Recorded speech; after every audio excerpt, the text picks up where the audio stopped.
I want to say, before you go to a multitude of counsel, wise counsel, start with God.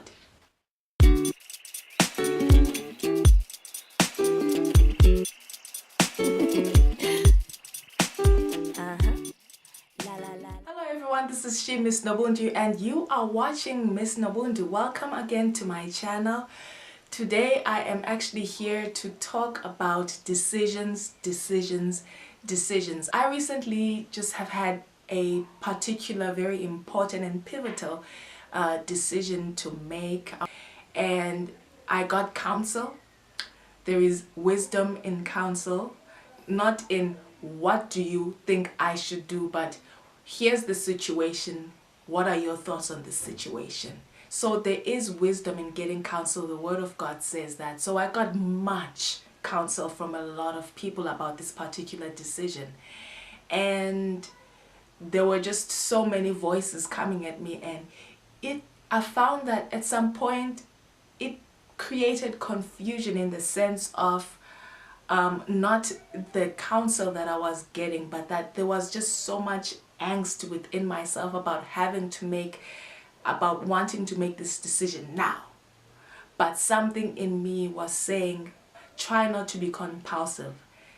Make your decision, but make it slowly. And so I heard all of the counsel.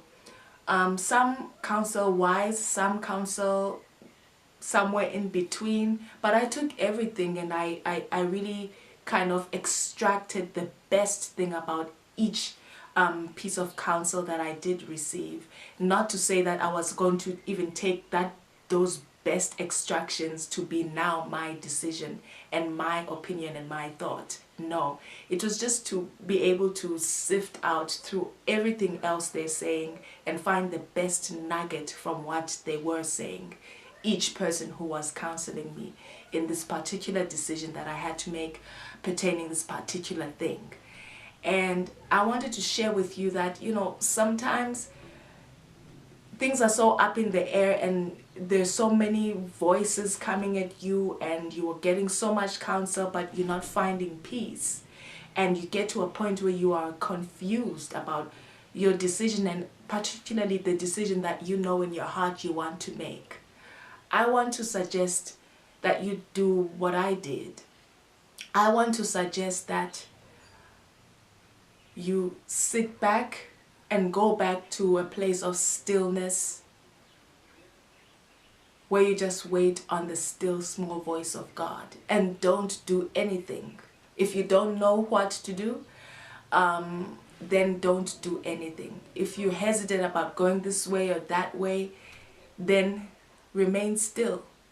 The Word of God says, be still and know that I am God. When you are faced with confusion, when you are faced with angst like I was pertaining this decision, go back to a place of stillness and just wait for clarity, and just wait for what truly fits and resonates with your decision and what is in your heart. And then know that you are moving from a place of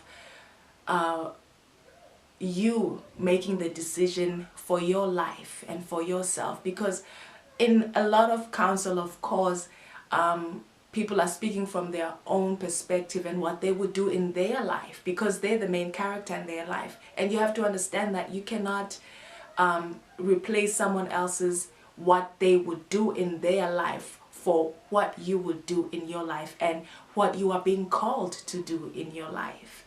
And so in the midst of decisions, and where confusion comes into the picture, the best thing that I did was to be still, to go back to stillness, and knowing that God shows up in stillness. He says, be still and know that I am God. So I know that in stillness, that's where He is.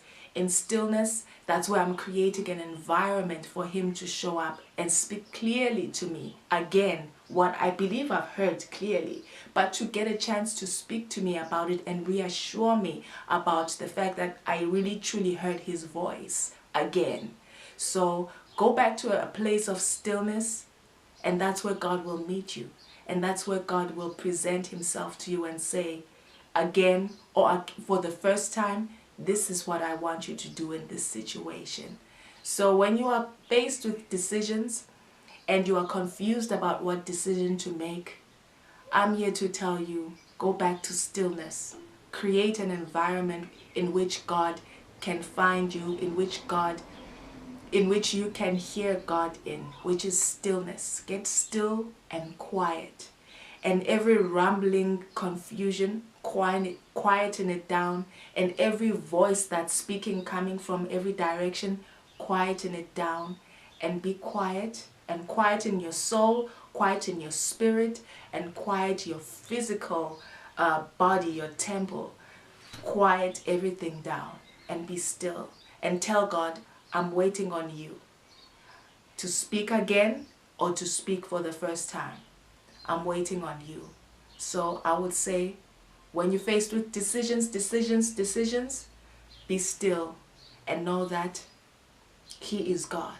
The other thing that I wanted to add about making decisions is that in the final decision that you make, after you've heard from God, after you've been still, after you've sought God, and now have wrapped up with the seeking of counsel from people, you've wrapped up, and in fact you should start with God's counsel first and foremost before you go to people.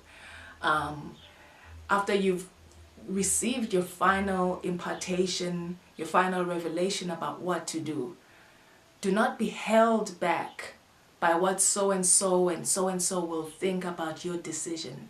Because remember, whatever decision that you make in your life, you get to live with it.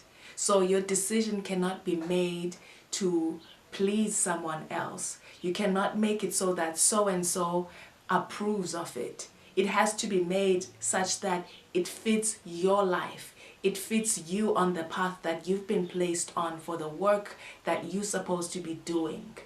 And so I want to tell you that in making that final decision after being still, do not now invite the voices or the thoughts or the approval of other people into your decision-making space.